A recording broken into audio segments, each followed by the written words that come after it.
and got them one-on-one in a room, which we can do after service if you want. Y'all want to do this? Okay, we can do it. I'll grab the closest person next to you.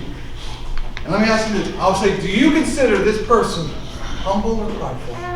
What do you think their answer would be? Do the people around you consider you humble or prideful? If it's prideful, it should crush you if you're God's child. If it's humble, that should not make you prideful. No humble person ever says, I'm humble. Kind of defeats the purpose. God says you let others praise you and not your own mouth. Right. But if I sat down with your wife, your husband, what if I took your son or your daughter and says, do you think Dad's full of himself or full of other people? Does he love himself or how would your kids say you are? Probably a very long, hard day if we did this after service. But some of you need to do this at home. Some of you do need to do this with me, and that's what I'm here for.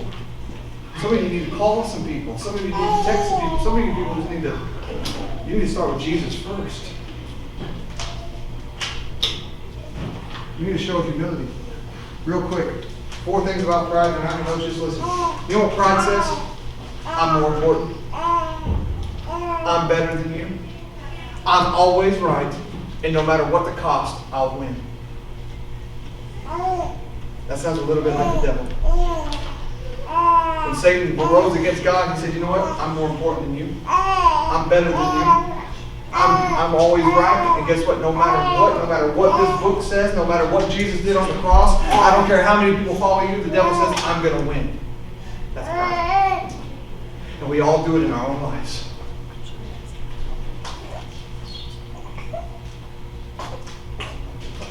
Four things that humility says is this. Humility allows us to see the sin on both sides, and it's not one-sided. When people sin against you, do you ever reach a point where you empathize why they do that? Do you ever stop and consider, I wonder why they act that way? I wonder what's so broken in their heart and life that they have to respond that way?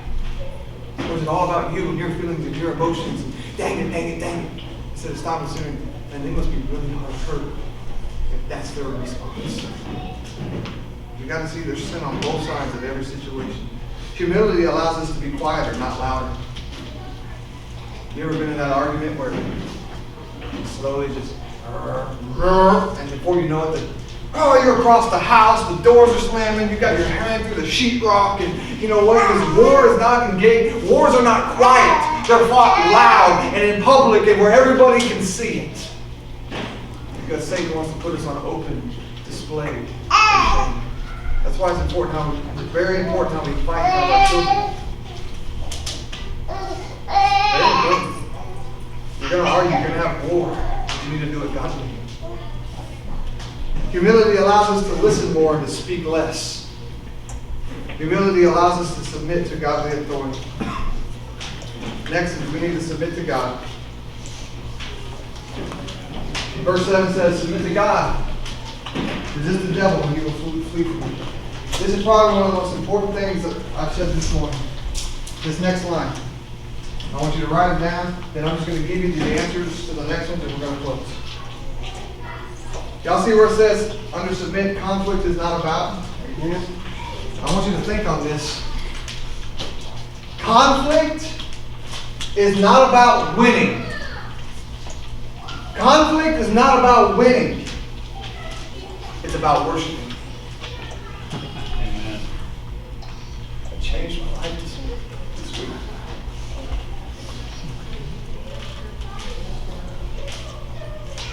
Do you know what's greater? In the midst of a conflict, in the midst of a war, is to stop fighting and start worshiping. There we go. And you'll end the war. Because conflict is not about winning, because we're always worshiping. Not worshiping. Who you're worshiping, how you're worshiping, and why. Next time you fight with your wife, grab her hand and pray together. Right. Next time you're arguing with your kids, put on a praise song. Next time you're doing something, shift for a moment. Make the choice. Make the conscious choice to worship Jesus in the midst of the war. And you will find peace. But we, because of our pride, hold on to our weapons and continue to engage in the war. And instead of bringing life, we bring death. When simply we would just worship, it wouldn't matter who wins. Conflict's not about winning, it's all about worshiping. Next, resist the devil.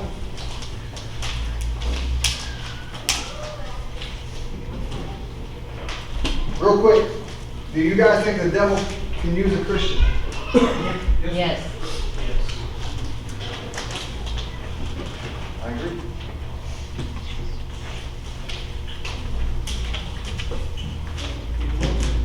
Matthew 16:23. Peter is speaking, and Jesus rebukes Peter. And what does Jesus say? Get behind me, who? Satan. Peter was talking. Who did he rebuke? Peter said something Satan wanted him, or Peter said something that Satan wanted him to say. Jesus didn't rebuke Peter, he rebuked Satan, because he knew where that came from. Sometimes, guys, as Christians, we allow the enemy to speak through us. And we need the rebuke of Jesus to get our minds right, to get our hearts right. Peter thought he was saying good things, but he wasn't saying godly things. There's a difference. And it took the rebuke of Jesus. You know, the disciples had a conversation about that later. They were like, man, Jesus, this going to the cross thing, he's kind of losing it, man. Who's he talking to? Because Ephesians 6 says we don't wrestle with one another. We don't wrestle with flesh and blood. We wrestle against principalities and powers and authorities in dark places. Our wrestle, the enemy loves to use and to speak through Christians. He cannot possess you because the Holy Spirit possesses you. But he would love to use your sin against you. And he doesn't. Next, draw near to God. I think Miss Vicky, you've blessed me more in this area than anybody I've met in a long time. Because she has taught me something very powerful. That in the midst of the storm, in the midst of whatever hell is breaking loose in your life, we have to decide no matter where we are, we're so like this in our lives. We're so worried what's going on, how are we going to pay the bills, where's the kids going to go, how am I going to make it, where's my next job going to come from, how are we going to and you know what? Sometimes instead of doing all that, what James is saying, you need to draw near to Jesus. Instead of looking everywhere around, you need to look to Jesus. Instead of retreating and running from God, we need to draw near to Him. Sit with Him. Let Him speak into us. Pour into Him so He can pour into you. Draw near. Is your first reaction to run from Him or run to Him? Draw near. Find Jesus in the situation and draw near to Him. Wherever you're at, find Jesus and go there. Find where Jesus is and run there.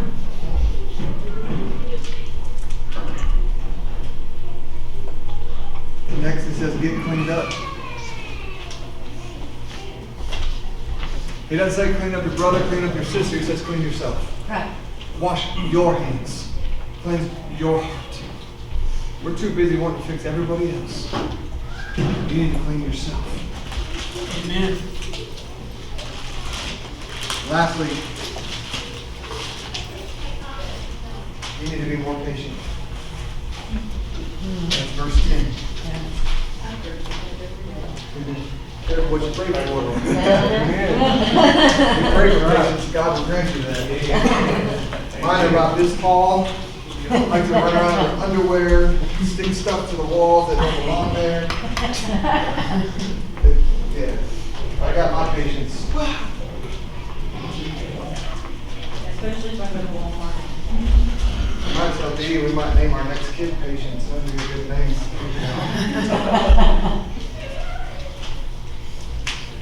Verse 10 says this, that if you humble yourself, God will lift you up.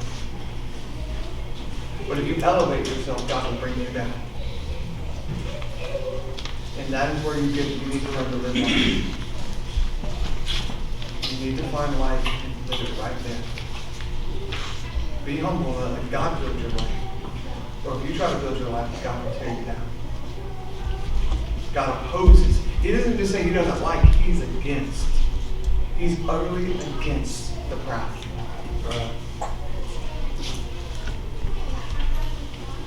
That's any seed of pride in your heart. God is against that. And he will wage war against that.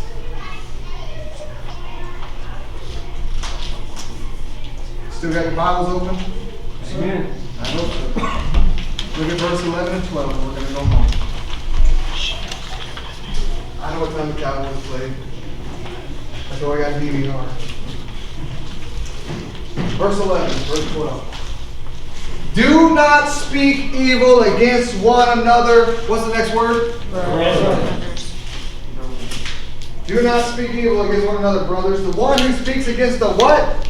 Brothers. Or judges his Brothers. speaks evil against the law and judges the law. But if you judge the law, you are not a doer of the law, but a judge. There is only one lawgiver and a judge. He is able to save and to destroy. But who are you to judge your neighbor? James opens chapter 4 with a question. Why are there fights and quarrels among you? And he ends this section with this thought. Who are you to judge your brother? He opens with a question. He ends with a question. Listen, for some of you guys, you think that we're judging you. No, your life is just that apparent. Ouch. I'm not judging nothing. Just looking at your life. That's not judging. You put it out there. Now your motives and things, those are things that we can't identify. And I said a couple weeks ago, we can't know the heart. But we do hear your words. And we do see your life. And James says that your words are a reflection of your heart.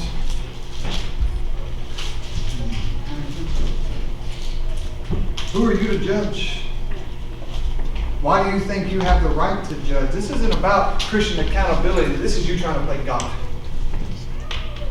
The Bible teaches Christian accountability, brother, sister accountability, but what it does not approve of is you trying to be God. There's only one throne, one seat, and there's only one person that sits on that seat, and his name is Jesus Christ. It's not you. It's not me. A judge sits on the high seat, and that is Jesus' seat alone, not your seat. Remember the next time you judge somebody that God will judge you. Right. I don't care what you say about them. I don't care what you do. I don't care what your defense is. God will judge you. And those people that say only God can judge me, yes, He can, and He will. And you will not like it. Unless you repent of your sin and run to Jesus. That's the only hope you have. Repent of sin and run to Jesus. There's some of you in this room that don't know Jesus. I'm talking about what I said earlier about your spirit bearing with this. You don't have that. And your pride is going to send you to hell. And there's some of you in this room that do know Jesus, but you think you're judge and lawgiver and executioner and that your life is better than everybody else's. And you measure your life by where they are not compared to your life, and it's a joke. And their churches are crumbling. People are going to hell. Disciples are not being made because we're having a spitting contest among the Christians instead of going amongst sinners and saying, you know what? I used to be there. I used to be that. I used to think that way, but I know a better way because I met Jesus Christ. Amen. That's all we got, guys. That's right. That's all we got. That's all we got. And I'm gonna be that, preach that until the day that God calls me home or takes me out of the church, because that's what I know to be true. Right. That's what I know to be true. If you follow Jesus with all your heart, you will enjoy your life. That's the only truth I can tell you. That's the only truth I can guarantee you. I cannot guarantee it's easy. I cannot guarantee no conflict. I cannot even guarantee a physical life of just where it's all good. My mom is suffering and dying of MS as we speak. But you know what? She's got joy that you guys can't touch. Yes, sir.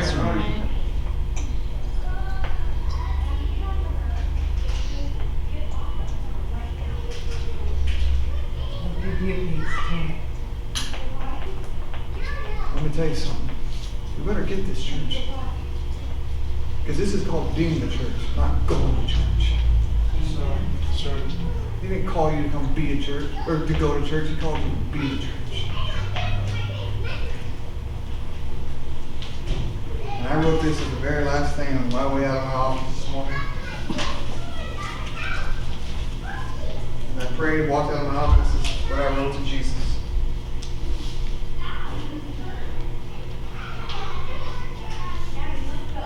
I don't want to be me. I want you to be me.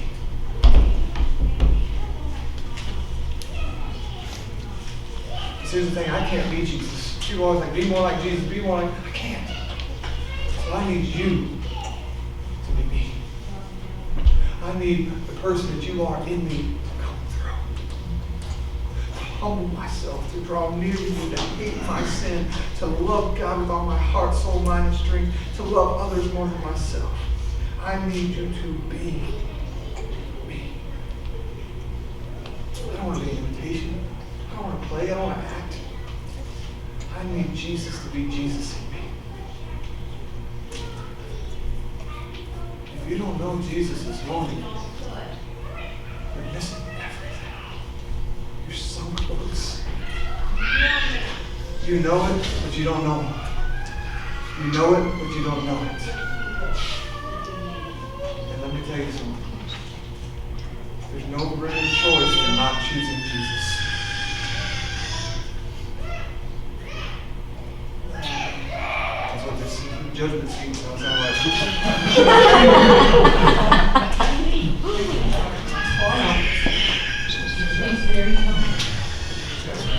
Let me tell y'all something. It happens almost every invitation. I learned a long time ago why that is. Because there's some in this room that need Jesus in a saving way. And there's some of you that need to run back to Jesus and draw near to Him again. Because you've been so far for so long. Even as you sit in these purple chairs, your heart and your mind are so distant, so away from the Lord.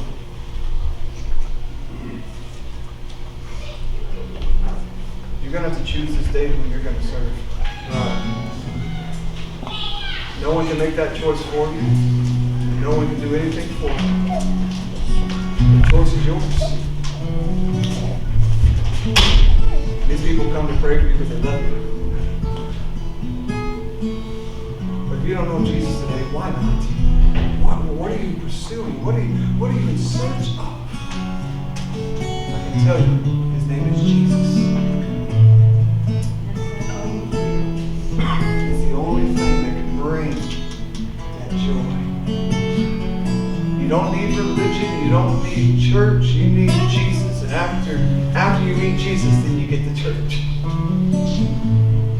We play it backwards in this country. Come to church and find Jesus. No, first you need to come to Jesus, and He'll bring you to the church. Amen. I invite you this morning to identify your heart, your sin, and your recognition of your own life that you may need Jesus in a saving way. And here in a moment, I want to introduce you to my Jesus that has changed my life, that has born me a new person. Am I perfect? No way. Is there a struggle? Every day. Am I satisfied with Jesus? Completely.